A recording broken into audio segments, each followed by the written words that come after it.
अस्सलाम वालेकुम नाज़रीन, मैं हूं आपका मेज़बान अली हमज़ा और आप देख रहे हैं न्यू न्यूज़। नाज़रीन, जैसा कि आप जानते हैं कि अफसोसनाक ख़बर तारिक टैडी साहब जो है इंतकाल कर गए हैं। इस वक्त उनके घर के बाहर मौजूद हैं और यहाँ पे जो फ़नकारों की आमद का सिलसिला जारी व सारी है। मेरे साथ कैसर पिया साहब मौजूद हैं और बता रहे हैं कि आज सुबह इन्हें डॉक्टर्स ने बता दिया था कि अब किसी मौजज़े का इंतज़ार करें, क्योंकि तारिक टैडी साहब को बचाना बड़ा मुश्किल है और आखिरी वक्त उनके साथ थे, उनके साथी उनके साथ थिएटर किया। इनसे बातचीत करते हैं। अस्सलाम वालेकुम। और शाली भाई, क्या हाल है? ठीक है कैसर भाई, कैसे हैं आप? जी, बिल्कुल ठीक है अल्हम्दुलिल्लाह। कैसर भाई, आखिरी क्या मुलाकात हुई? आप कब लास्ट टाइम हॉस्पिटल में मिलने गए? अली भाई, ये लास्ट टाइम तो मैं सुबह 5 बजे गया हूँ, 4 बजे ना, जब डॉक्टर्स ने कहा है कि फिर उनके भाई का फ़ोन है, उनके बेटे का फ़ोन है कि आप आ जाएं, क्योंकि उनके मैं बड़ा करीब था, हर वक्त उनके साथ टच में था। तो हनीश शहज़ादी साहबा के बहुत ज़्यादा फ़ोन थे। मेरी रिहर्सल चल रही थी तमासिल में, तो ओपनिंग थी ड्रामे की, तो मैंने वो छोड़ी, मैं हॉस्पिटल गया हूँ। तो उनका भाई मिला मुझे, सब मिले, उन्होंने कहा कि ब्लड बहुत ज़्यादा आ गया था। इतना ज़्यादा ब्लड है कि मैं आपको बता नहीं सकता, कि डॉक्टरों के कपड़े भरे हुए थे, उनकी बेडशीट, उनके कपड़े, वो क्योंकि जिगर काम नहीं कर रहा था, तो वोमिट बहुत ज़्यादा, इतनी ज़्यादा वोमिट कर रहे थे। फिर तो मसलन कि वो ऐसा लग रहा था जैसे किसी को ज़िबा नहीं किया, इतना ब्लड था। तो फिर मैं ऊपर गया हूँ जब ना, तो वेंटिलेटर पे थे ऊपर आईसीयू में।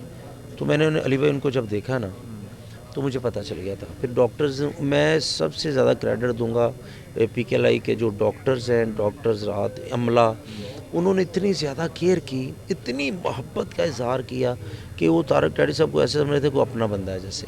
जब फिर गवर्नमेंट ने बड़ा कौमी सासा थे, हर शख्स देखता है, हाँ जानता था। जी, तो जब मैंने उनको वेंटिलेटर पर देखा तो उनका मुंह ना सूज गया था बहुत ज़्यादा।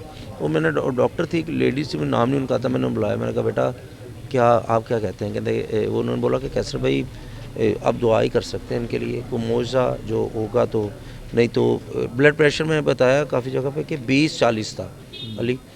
तो फिर मैंने फिर दोस्तों को फ़ोन किया कि किसी ने फ़ोन बंद नहीं करना, अब फ़ोन नहीं बंद करना, कि मैंने 1 या 2 घंटे में को हमें इत्तला आएगी। तो हम उसके लिए तैयार थे। तो बस यही है कि उन्होंने बड़ी हिम्मत की, बड़ी कोशिश की, लेकिन उनके ना अली भाई, मैं आपको एक बात बताऊँ, वो उनकी है ना फेस पे मौत का डर नहीं था। जब से 3 दिन पहले उन्होंने मुझे जब बुलाया ना, तब तो होश थी बड़ी। वो मैंने आगे भी उमर को भी बताई ये बात, कि एक उन्होंने मुझे ना काफ़ी एक्टरों के फ़ोन आए कि कैसर भाई, वो कह रहे हैं टैडी कैसर को मिलना है, कैसर ने एक बारी मिला दो, मैंने बड़ी ज़रूरी बात करनी है, बला बला, काफ़ी बंदों के फ़ोन आए मुझे। तो मुझे अनीशा साहब ने कहा कि फिर अज़हर भाई ने बोला कि एक मरतबा मिलो, मैं गुजरा वाला था, मिल तो मैं डेली रहा था उनसे, बस 2 दिन की छुट्टी हुई थी। तो मुझे बुलाया, पहले तो झुकते हैं कि नर्सों को झुकते हैं, डॉक्टरों को झुकते हैं, तो ब्लड निकल रहा है मुंह से। उनके साथ झुकते कर। मेरा अल्लाह जानता है, ये कोई मैं को आपके चैनल के लिए या मैं लोगों की हमदर्दी के लिए बात नहीं कर रहा। ब्लड निकल रहा है, वो साफ़ कर रहे हैं, उनको कह रहे हैं कुछ नहीं होता, जाओ, कोई बात ही नहीं है ऐसी।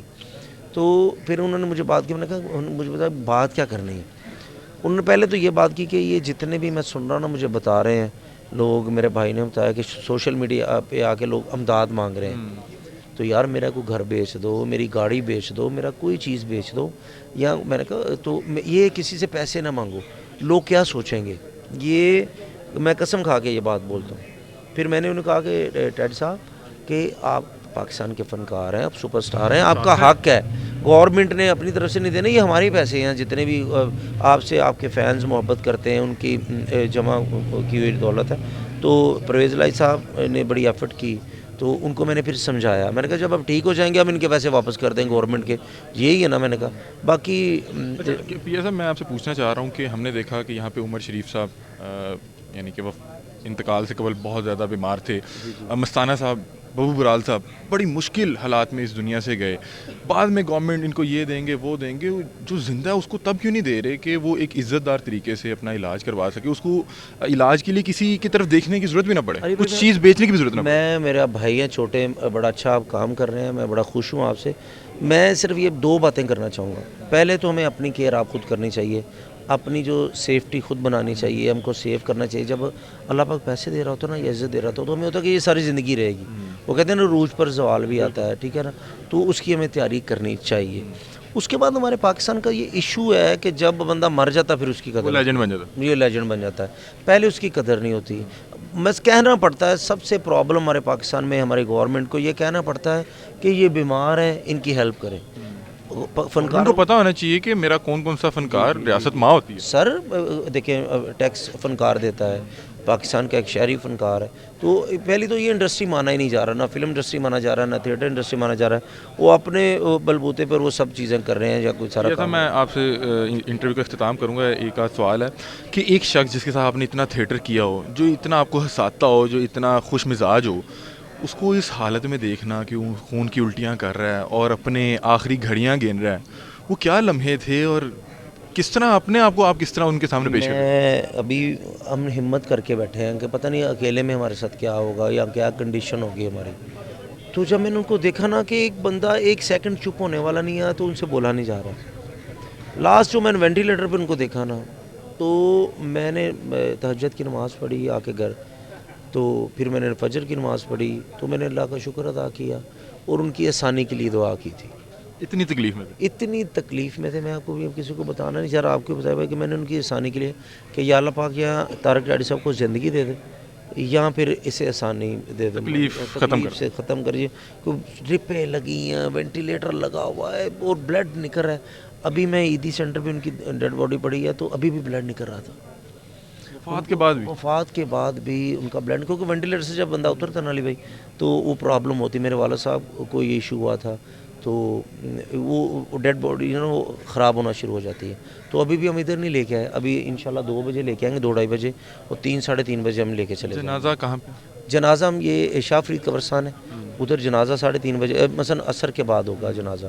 तो फनकारों ने अपने फनकार भाई को आखिरी वक्त में अच्छा सपोर्ट किया है, जैसे बड़े बड़े नाम। मैं बड़ा खुश हूँ जी इस चीज़ से, मैं भी फ़नकार हूँ और ये बात उनका बेटा या उनका भाई बता सकता है, लेकिन मैं सब फ़नकारों से, सब प्रोड्यूसर हज़रात से एक एक मिनट के राब्ते में थे। वो जो पैसा चाहिए था वो भी देने की कोशिश की, बड़ी एफर्ट की। उनको किसी चीज़ की कोई कमी नहीं थी कि वो पैसों की वजह से उनका इलाज नहीं हो सका, उनकी केयर नहीं हो सकी, ये बला बला मेडिसिन नहीं आई, कोई उनकी ऐसी थी इतनी। हाँ उतनी ज़िंदगी थी। वो आपको पता है जितनी ज़िंदगी आपकी मेरी है, तो ये अल्लाह का फ़ैसला है। तो बस ये गुजारिश है, आप भी लाजमी कीजिएगा कि उनकी मग़फ़िरत के लिए प्लीज़ दुआ कीजिएगा, उनकी दुरूशी पढ़ के उनको बख्श दीजिए। बिल्कुल नाज़रीन, बिल्कुल ठीक कह रहे हैं कि हम इखलाकी एतबार से कहीं पीछे रह गए हैं। हम लोग किसी की वफ़ात पे भी हमें लग रहा होता है मजाक है, लोग उल्टे सीधे कमेंट्स करते हैं। कैसर भैया साहब ने बड़ी अच्छी बात की है कि उनकी, आप अगर कुछ भी नहीं कर सकते, उनकी मग़फ़िरत की दुआ करें, और आखिरी वक्त तक बता रहे हैं कि इस कदर खुददार थे। उन्होंने कहा कि ये जो पोस्टें चल रही हैं कि पैसे चाहिए फ़लाँ, हमें कुछ भी नहीं चाहिए, मैं आखिरी वक्त में बड़े इज़्ज़तदार तरीके से इस दुनिया से जाना चाह रहा हूँ। और कैसर भैया साहब उनके साथ आखिरी वक्त तक मौजूद थे और कह रहे हैं कि शायद अल्लाह ने उनकी तकलीफ़ आसान कर दी। आपको रिक्वेस्ट ये है कि आप भी एक बार अलहम शरीफ और कुल शरीफ पढ़ के जो अपने चाहने वाले, जो आपको सारी उम्र हंसाते रहे, उनके लिए एक बार दुआ ज़रूर करें। अपनी राय से कमेंट सेक्शन में ज़रूर आगाह कीजिएगा। तब तक के लिए अपने मेज़बान अली हमज़ा को दीजिए इजाज़त। अल्लाह हाफ़िज़।